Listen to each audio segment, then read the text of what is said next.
So, after how long has it been, Mark? I have no idea. Probably like at least 7 months, I'd say. At least 7 months. It probably Yeah. is a bit longer than that. But Yeah. we are back with the Help I'm a Camera Nerd podcast. And it's me, one of your hosts, Anderson West, formerly known as Films by AW. And Mark, that camera nerd. Do you say formerly known as?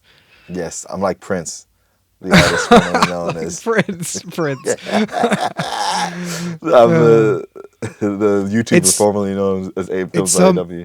it's so much more rusty for me to say this because I've obviously taken such a big break from YouTube. I think my last video was probably around April Mm-hmm. or Mm-hmm. maybe after that, but it's been a while, whereas you've been firing them out pretty consistently since April. Since I stopped. It's like we traded. It's like we traded. No, I think it's been. No, yeah. I mean, obviously you've been very busy, and we're going to talk about that on the next episode. What you've been up to. No, it's been a fun year on YouTube. Some videos don't do as well, some do as well, but then obviously, I try and fit them in between when I'm in production, and then when you're in production, it just you fall off. And yeah, but it's been a fun year. It's been a fun year. But today we're going to be talking about just some of the tech we've used this year on various bits. I mean, a lot of cameras have come out, a lot of lights have come out, different rigging gear, accessories. And we're going to talk a little bit about our favorite bits of 2025 in terms of kit.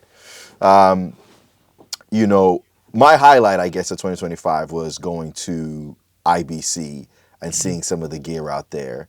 But there was something I saw at IBC that you then bought. Tell me a little about what that Yeah. is and how you I think found it. so. It's obviously the Nikon ZR. That's probably one of the. I feel hesitant to say the biggest, but it was kind of one of the more surprising announcements of the year, because obviously Nikon bought Red, and that was probably how long before the camera came out? Was it a year? Was it even a year? Yeah, it's not even. It didn't feel like a year that Yeah, Nikon and Red have been they and that combined, or Nikon acquired Red, I should say. yeah, and that was a pretty big deal, because obviously Nikon haven't done exceptionally well in like the video category of cameras. They're pretty solid for like photographers. A lot of photographers use Nikon, but yeah, they definitely hadn't made like big waves in the like video space, should we say. So when they bought Red, there was a certain amount of, especially me as a Komodo owner, that was like, oh no, like, because that could go wrong. It could mean that Nikon, like, or Red take a sharp decline because Nikon aren't the right people to necessarily manage them, or it could mean that Nikon get better because they've got Red. So it feels like when they announced the camera and everything that you were getting, especially for the price, it was almost felt too good to be true. It was like, what's the catch? Like, what is the catch here? So, especially me, like as a Komodo owner, it seemed like the kind of no-brainer option of a B cam, and I shot a feature this year, and I used both my cameras, both the Komodo and the Lumix and stuff, and it would have been really handy to have that for some of the production because of some of the features that you get with it and just matching it and stuff like that. So yeah, the big buy for me this year was I switched my B camera out and I got the Nikon ZR, which I'm still using. I'm still kind of getting to grips with. I've used it quite a bit in December. I've had quite a few jobs come up, so it's been quite nice to just go out and use it. And it's changed the cameras that I take as well, because I suppose, a lot of the time I would have took the Komodo, used that for like interviews and stuff like that, and that would have been my like solid camera, and then the Lumix would have been on the gimbal, and that would have been just a gimbal camera. But the ZR kind of feels like, well, now I've got internal Red RAW, so it does everything that my Komodo does. I'm not saying it replaces it, but it's like it's more in a package that I can take out, and I don't necessarily need to take both cameras. So it has kind of changed how I work in some regard, at least recently. I would say that if I'm going out on some bigger jobs, then I'm probably always taking both cameras anyway. Like the feature we shot on both cameras, it was pretty consistent. We shot on a few cameras. We shot on your new buy this year as well. But I mean, part of me is just like, if you've got lots of cameras, then you're gonna obviously find ways that you can save yourself time and use the features that each camera has. So, you know, like one thing that my Komodo doesn't have, a big thing, is it's obviously a Super 35 sensor. So it's not full frame. So at least for me at the minute, it feels like there's features that my smaller camera has that my A camera doesn't have. I guess that's the one feature left that I'm kind of missing. Yeah. And then you get into like high frame rates. But yeah, I suppose full frame is the feature that, as of yet, I would need to switch between my A and B camera. And we did in the feature. We did do that. We did that. I didn't have it in the feature, but we switched to your Pyxis because it's full frame. And, you know, if in specific shots, like you want to maybe show more of the location, or you just want it to feel wider and you want that anamorphic kind of look a little bit more. You want that lens bending and stuff. So then we would need to switch to a different camera, which, you know, is not as big a deal as probably most people make out. You know, films have been fine on a Super 35 for a long time. So yeah. Yeah. I think you know, I'm surprised how the irony, the American says ZR and the British version says ZR. Yeah. That's what happens when you're here for 20 something years, 23, 24. Yeah, I think the ZR has been really exciting. I didn't buy one, as you know. I bought, I didn't buy it, Stu, friend of the channel, friend of all our channels, and our gaffer guy, Stu Swindell, bought one. He bought one because I think he was, obviously he has an FX6. He's been the amount of times I've been on a car journey, he's like, oh, should I get the A7 IV? But then I'm like, I need to see what they come out next. And then obviously this pops up, and it's really exciting because the image quality in the Red RAW is really nice. And it being that size, and the autofocus, again, the thing you haven't touched on is the E-mount capability. Yeah. The Z-mount is got that flexibility. And then you can go to E-mount and then use all the autofocus. I'm sure you saw the video I did with Ben and Stu. We tested that, and it's kind of incredible because you're getting red image quality, Sony autofocus, and this compact size, and dare I say, a Blackmagic price. It's a lot of camera. It's a lot of camera, and I think the menus at first feel like, oh, here we go again. We got to troll through them. But the longer you use it, you kind of get used to them, don't you? They're not too bad. The menu systems aren't too bad. You do get used to them, and you do see this in a lot of cameras, but there is the option to just build your own menu for one of the pages. You can just put all of the settings that you want on that page, and there then is the touchscreen functionality for like changing ISO and shutter speed, shutter angle, stuff like that. So it's definitely, closer to a normal mirrorless menu than it is to like a cinema camera menu, but it's not terrible. But yeah, they definitely could. I think they could lean in. Red doesn't have the best menu system by far, but it's. I think there's just a lot in Red menus, like a lot of stuff you don't necessarily need to touch for the majority of it, because it's like, how do you want the contrast to be handled and all that sort of stuff. So a lot of it you end up leaving alone. And I think they could learn a thing from the Red menus and maybe simplify it a little bit. But it's not bad. Yeah, it's definitely not bad. I mean, there's worse menus out of there, but it's not on par with something like Blackmagic or the Alexa or anything like that. Well, nothing's on par with the Blackmagic menus. No, pretty but much. Like, no. I think this camera is starting to really break that mold of how often have we had the debate of what is a cinema camera, or the bigger the camera, normally the better the image quality, right? And so, you're talking all the way down from an Alexa 35, obviously, the Venice, and you're like, okay, the image quality is always going to be good, but they're so big that you need the crude. It needs to be a crude shoot, as all shoots should be, crude. But like, you need the grip, you need the camera assistant, or the two camera assistants, a focus puller, and yes, the image quality is great, but for indie shooters, indie films, where maybe it's like 4 or 5 of you, it's not the best camera to use at all, right? Neither of them, as great as they are, but you always felt like you've got some sort of compromise with the image quality with the smaller mirrorless cameras. I know Mm. obviously the Sonys are very good, and they've been a feature film has been shot. So who am I to say the image quality isn't enough?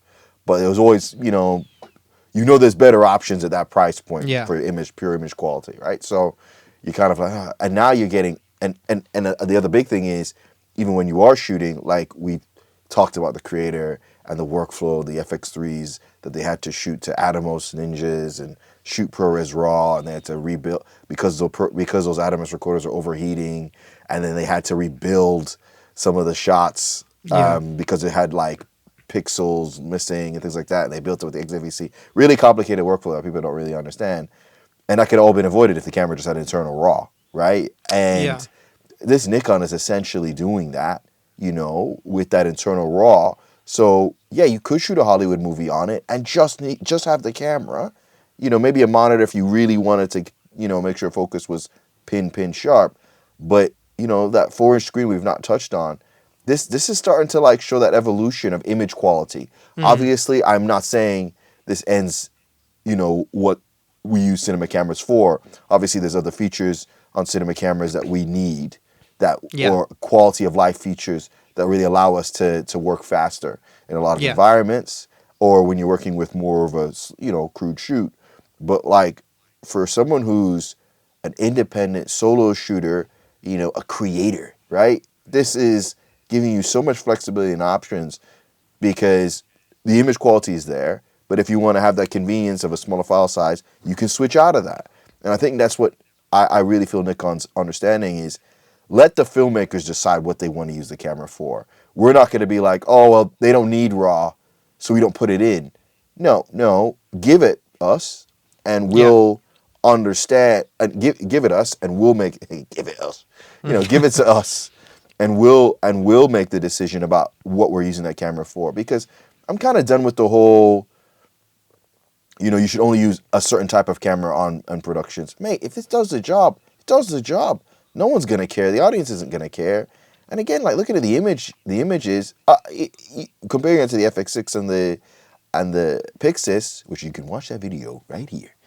Um, it was really enlightening to see how well it performed, and knowing that because it's raw, if I was a half decent colorist, you could bend and almost push that Yeah. image as far as possible, which you can't do with some of the other lighter codecs. You could do it slightly, but you can start to see when it breaks apart.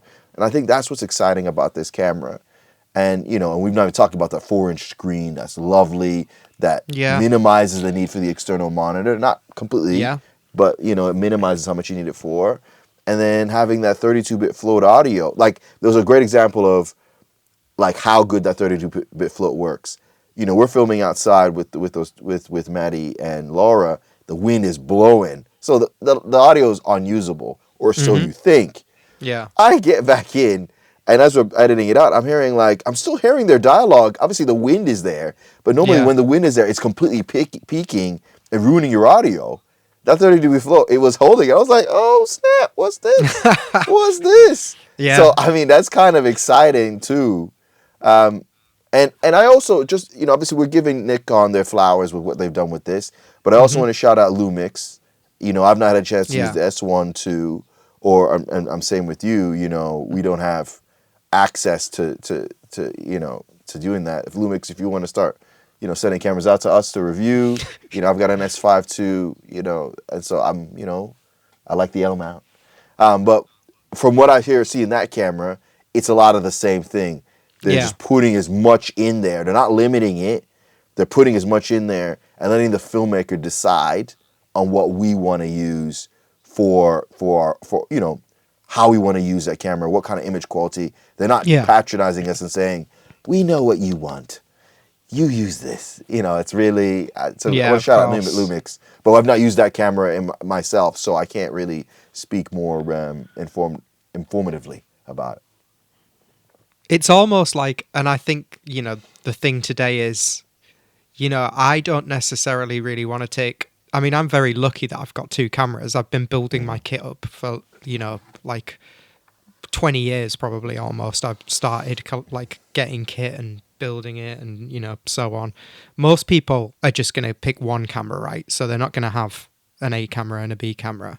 And, for most jobs now, as you know, where you don't necessarily need to go on as big a shoot. And sometimes as well, like I say this all the time, but if you're shooting in London, you can't drive to a location a lot of the time. And you just don't want to be messing around with trying to drive and get, especially if you've got multiple locations. So you really need to be thinking about, well, what can I carry, and what can I carry upstairs and what can I carry here and there. And it's usually most of the time that's probably going to be one camera, some lenses, a tripod. You might have some lights if you've got small enough or if you're carrying enough, and then you've got sound equipment if there's no sound person there. So you've got to pack down. So I suppose one of the really appealing things about this camera is it ticks all the boxes. You can shoot in RAW if you need to, or you can go to H.265 or Pro. It's got so many file formats in there now. How good are those other formats? Because from my testing, I would probably never shoot in Nikon RAW because in my opinion, it just doesn't look very good, especially in low light. It doesn't hold up. It doesn't look like anywhere near as good as Red RAW. ProRes RAW is better than Nikon RAW, but the file sizes are so big that I just wouldn't use it because it also just doesn't, in my opinion, look as good as the Red RAW. And people complain about the H.265. I don't know. I haven't done enough testing to say whether or not that's an issue. Will it get fixed, further down the line? Will they improve on that? I don't know. So it might not be the camera for everyone because, maybe the stuff you shoot, you just don't need data that high. We talk about it a lot, and I think that's one of the appealing factors with the Sonys, right, is that you don't need to shoot in a crazy file format to get usable footage. Yeah, and I get that. I mean, I had a comment in the video the other day. It's like, I love the Pyxis, but I sold it because when I was doing interviews with the Sony, an hour was 30 gig on a Sony and 500 gig on a Pyxis, and I was like, well, I mean, there's other things. Obviously, they're using the compressed format, and they're using a compressed format on the XAVC of the FX3 or FX6, and then on the Pyxis, probably using not 8:1, using 8:1 and above, because 12:1 should give you about 2 hours from and 2.5 hours in 16:9. So I understand, but I understand. Obviously, there's that difference and that convenience and that scalability. Yeah. And you gotta commend Sony for that. It's for the content creator, it's the perfect combo. It is. And Nikon is trying to take a bit of that pie. And my always argument is, I'm not always thinking, look, maybe I need to think more like a businessman. I'm not always thinking like, what's the easiest for me to make content? It's like, well, but like on the high end, can it look really, really good? Am I gonna look back at 4 or 5 years from now and still be like, oh man, I've learned my grading process better, and I can change the raw profile. Like I was looking at Diembe the other day, and obviously we shot that Red Scarlet 10 years ago, 4K. If we wanted to, I mean, the quality is still great, and I've got stuff I shot on the F5 from 10 years ago, Sony F5, that I'm like, it's get compressed. Obviously, FX3 is a better camera than the Sony F5, and back then we baked in the LUTs, didn't we? The Sony F5, shout out the old girl. But like the thing about it is, I can go back that far, and if I wanted to, change the gamma profile of the red and grade it better and push it and get like an even better image now than I did then, because the tools and grading we have and access we have is much better. And then on the flip side, not just talking about red, I was looking at Family Ties the other day and just looking at the quality and thinking, wow, I could change the generation, because it was Gen 4 we shot when we shot Clovich. Sorry, Family Ties. And then, we could switch to Gen 5 and you could have more options. That's what I love. When I'm shooting my films, I have to shoot at least RAW or 444 and above, or ProRes Yeah. 422. I don't like to have those compressed formats, and not because they're not good enough, but it's just think I am the kind of person that would look, when I look back at my films in 4 or 5 years, or you got to do a DCP, or maybe you could get another colorist to have a look at it. You can get that extra bit of quality, and I'm not saying you can't do that with the Sonys, but I'm just saying the latitude of pushing that footage, it is more limited, and obviously not having 6K, because Family Ties we shot 6K, still looks great. Get those stills you want from the poster, Yeah. and it's much more usable than 4K or 1080, obviously 1080p, but definitely 4K. So I understand what they're doing, and I commend them. They're just trying to give as much as you can for it. But that Red Raw, it is big. It is big, and Yeah. and And you it's do wonder. obviously it's £2,000 less as well than the FX. I mean, maybe just a bit under. How much is the FX3 now? I think it's Just still coming up to 3,500. I think Right, it's still so 3,500, which is crazy considering it's yeah, 5 years old. yeah. You So know. that's like if you're looking at cameras and you're thinking, well, I only have a budget of just over £2,000, then like there's not a lot of I mean, what's around that is a similar price? You've got like the Pyxis, right? That drops to. Is it just under that when it's on sale? Well, right now it's on sale for 1,900 for my friends at So Bravey. So you've got the Pyxis, but that's a bigger camera, and it only does RAW. And Yeah. then you've obviously got, you've got to rig that out, I suppose. You could go for one of the Lumix options, which it's unlikely you'll get internal RAW for that price. Yeah. So yeah, what is there any other internal RAW cameras that are around that price? That Ooh, so the new Lumixes, I think the S1 2E, which is Yeah. essentially the same sensor as the S5, right, but they have the ability to shoot ProRes RAW internally. internally, Now, yeah, so I think that's 2,300. right, But it's yeah, it's definitely a great option. Well, and look, I said this in my video.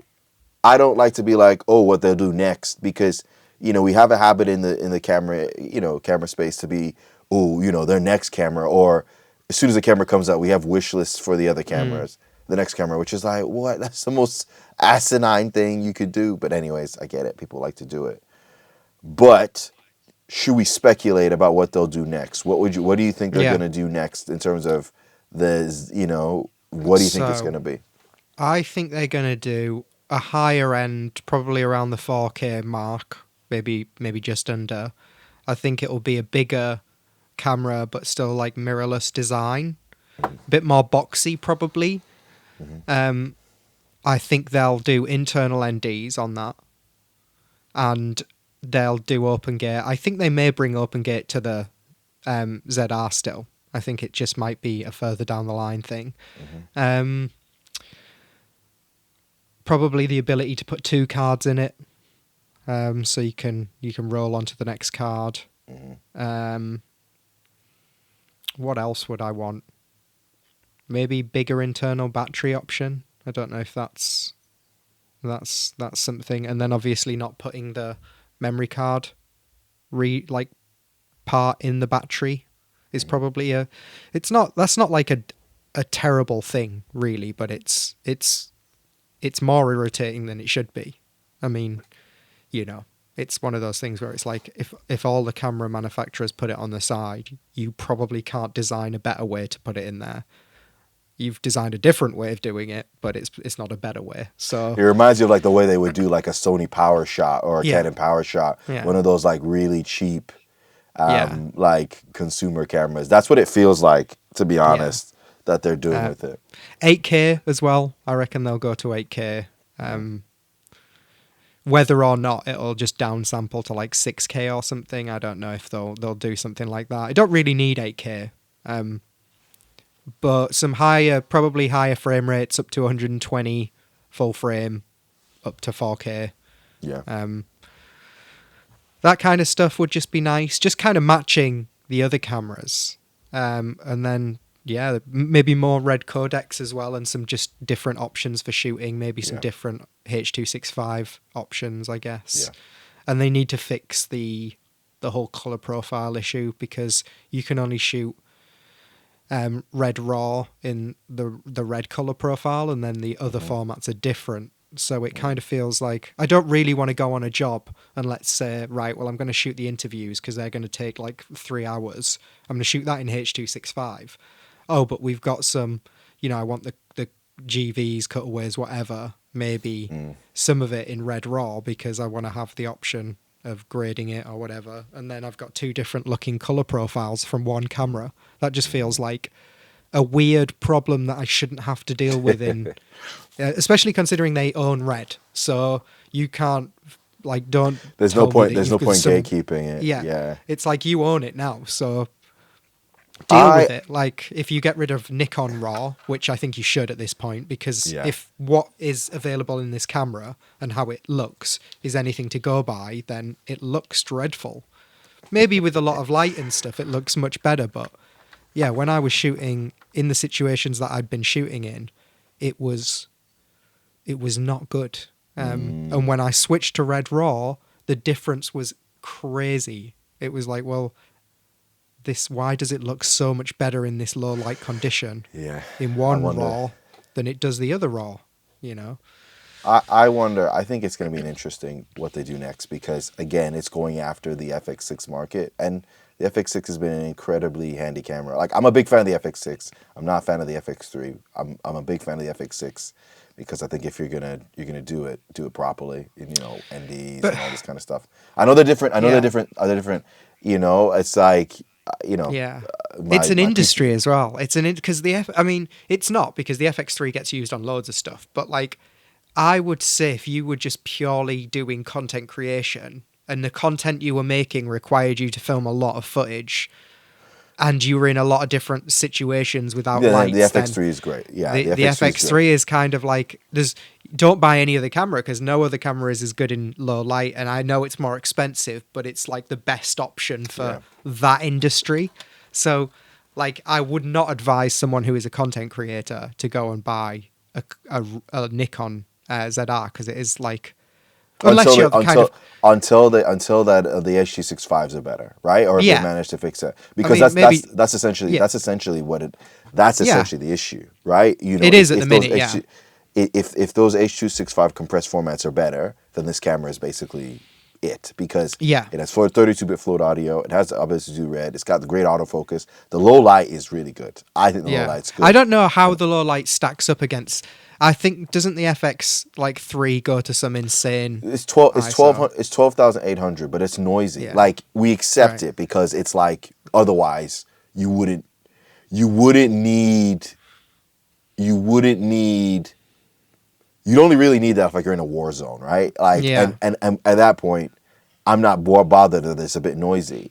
But I've never been a fan of shooting at that higher base ISO because the footage is mushier with all that internal compression. The 800's on, and again, I'm judging by the FX6 because they're essentially the same sensor.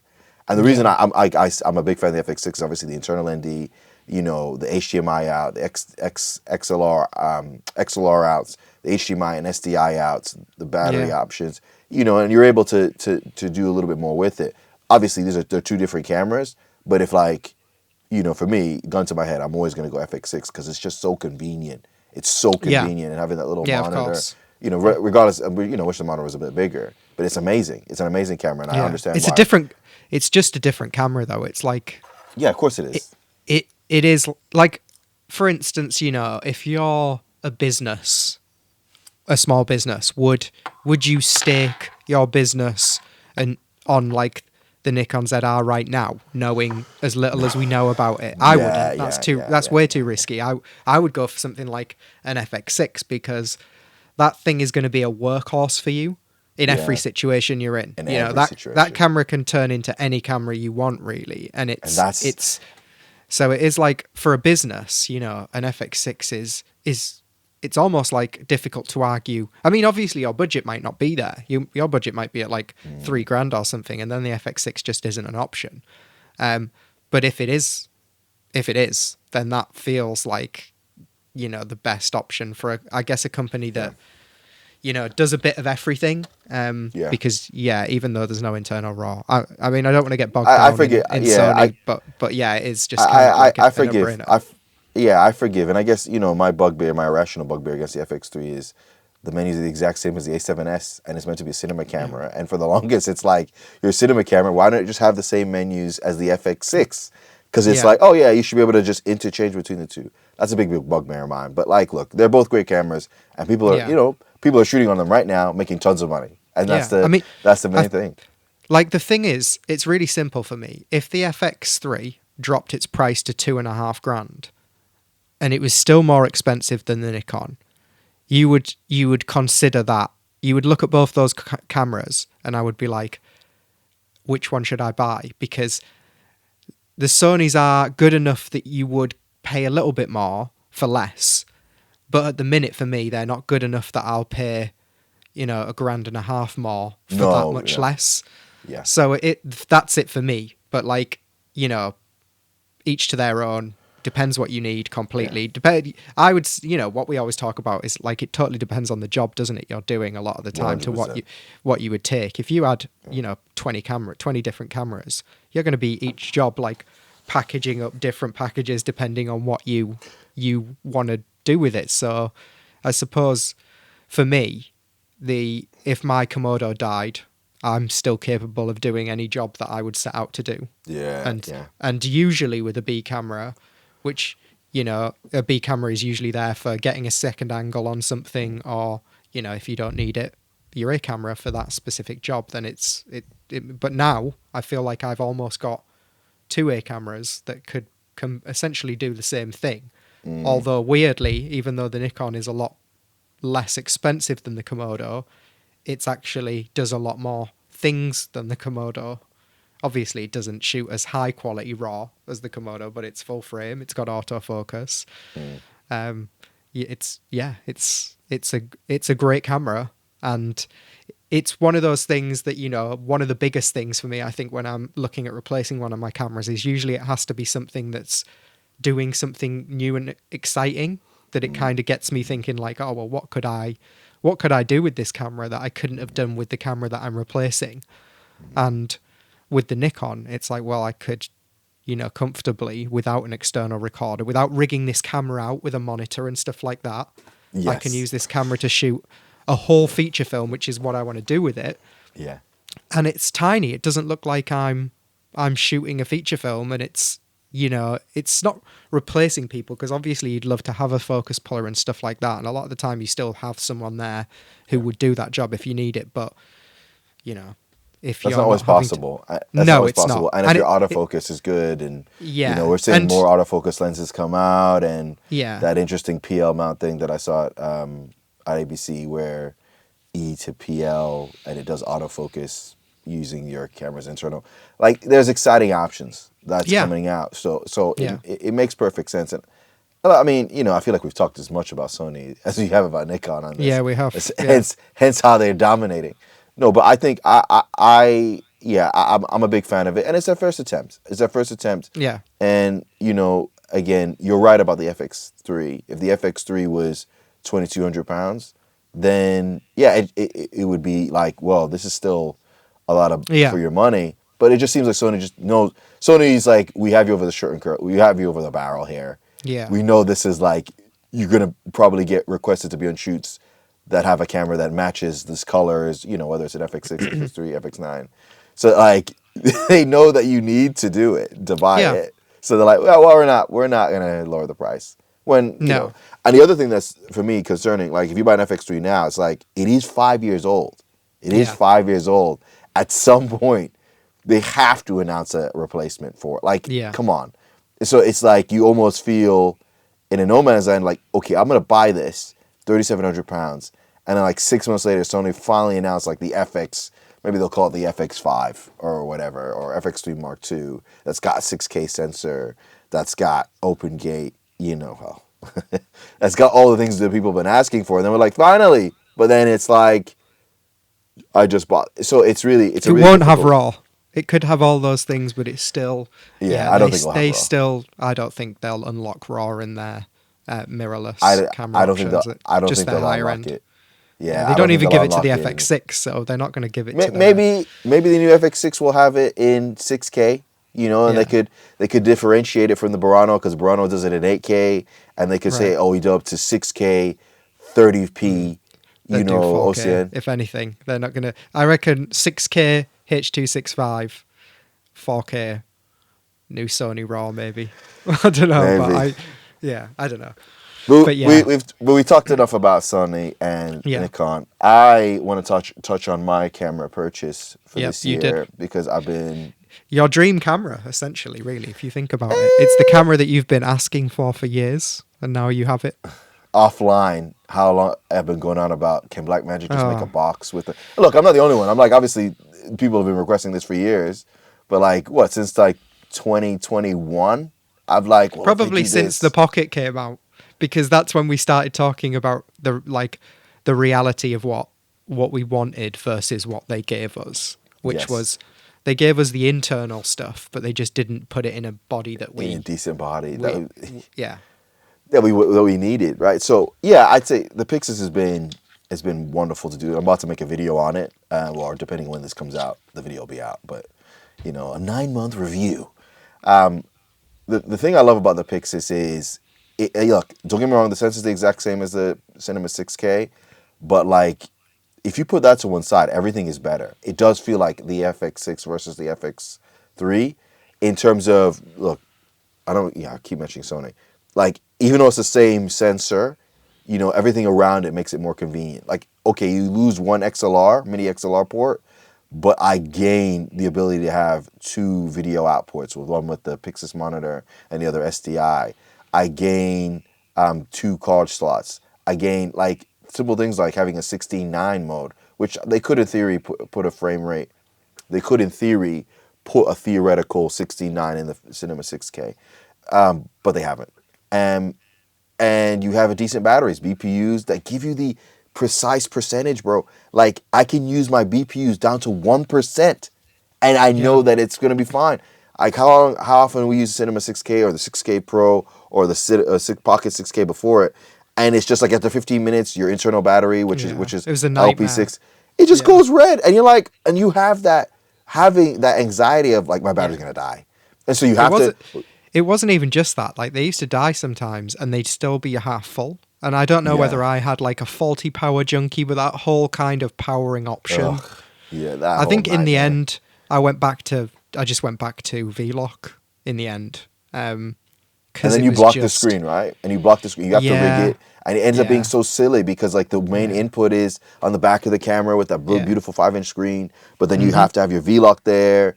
And I think it was one shoot we were using my Cinema 6K, and the rig was like that big because when Yeah, you had to have the battery, and then if you have the battery blocking the screen, then you have the external monitor, then you have the loop through from that external monitor to the DJI wireless SDR.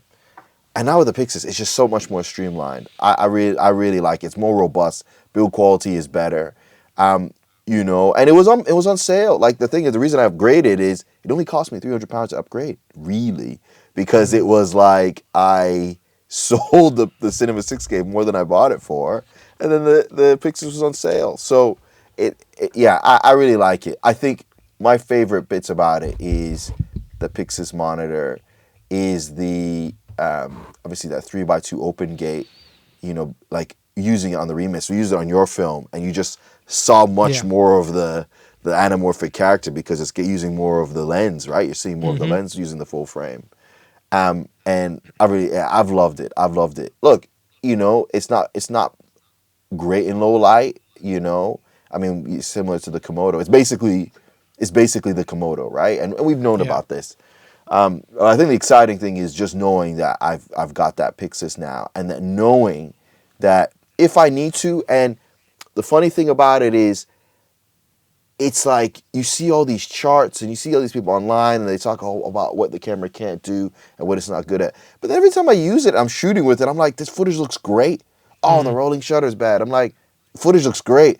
Oh, it's only got 13 stops, dynamic range. I'm looking at it, I'm like, the footage looks great. Oh, it's like, dudes, I'm looking. my eyes don't lie to me. I love Yeah. what this camera looks like. You can't gaslight me. I'm not saying it's the best looking camera in the world. I think, this year the Confinity I used again, and it is better.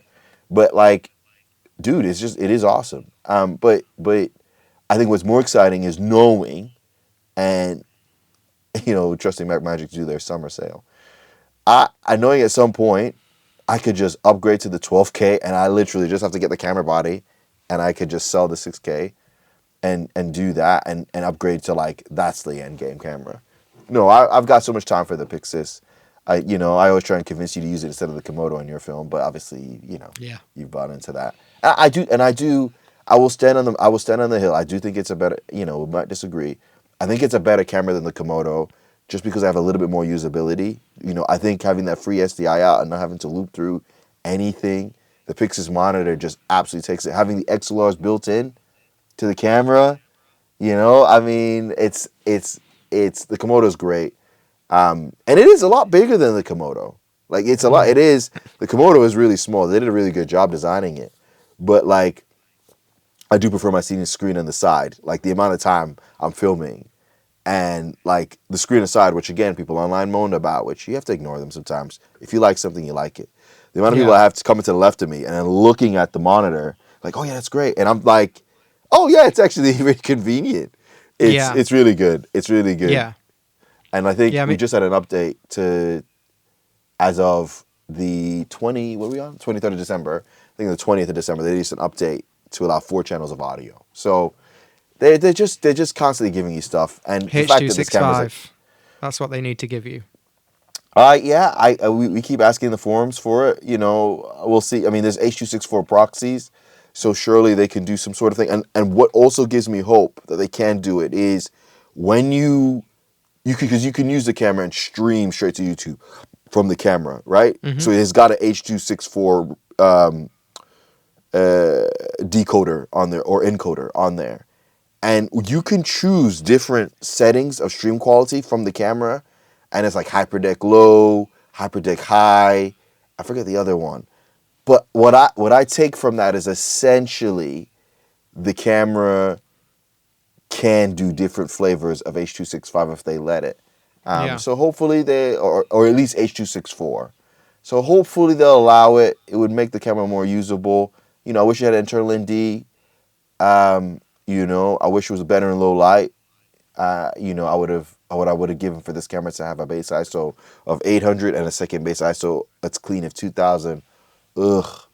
But it's not meant to be, And again, it's like I feel it's gonna basically fill the pocket 4Ks, entry level kind of status, entry level cinema camera. And I hate calling it entry level because you could shoot a feature on this thing. I probably will at some point. Unless you and Halford then force me and then you're like, hey, we'll use our cameras. Fair enough. I'll just use what you guys use. But I have a lot of time for it. I'm really happy. I'm really happy with it. And I think it's really stupid because I know this doesn't matter as much anymore, but I have people coming to me and like congratulate me like, oh man, you're doing really well. Your camera is awesome. It must be like 10 grand. And I'm like, this shouldn't freaking matter, but it does. And it's like, client perception instead of coming with a stupid Franken-rig. It's, really good. Nice. Really good. Yeah, I mean, that's the thing, right? All of these cameras, really, it is just kind of what works better for you, what can you afford, what kind of ticks your boxes. 100%. And you might just be like, well, I just buy Canon cameras. That's because that's what I use, and 100%. That's fine because I don't think it's unusual for people to just stick to a brand. I mean, especially if the brand is a good brand and they give you stuff and it feels like you've got value there, then by all means stick with the same brand. Like you don't want to necessarily be learning a different camera every single time you change. No, you don't. Don't.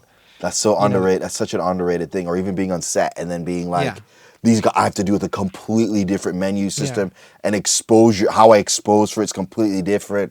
Yeah. No, like and I'll echo you. Like, if you're watching this and you're like you love shooting Sony and you're happy with it, then be happy with it. Don't let people online pressure you to buy something you don't want to buy. If it works for you, it works for you. Great, you know. And we're just excited to see that there's more options for consumers, because we see when there's a monopoly, there's no incentive for a company to give you new things. They dictate what the market wants. And I think what's exciting is that these camera manufacturers have pushed each other.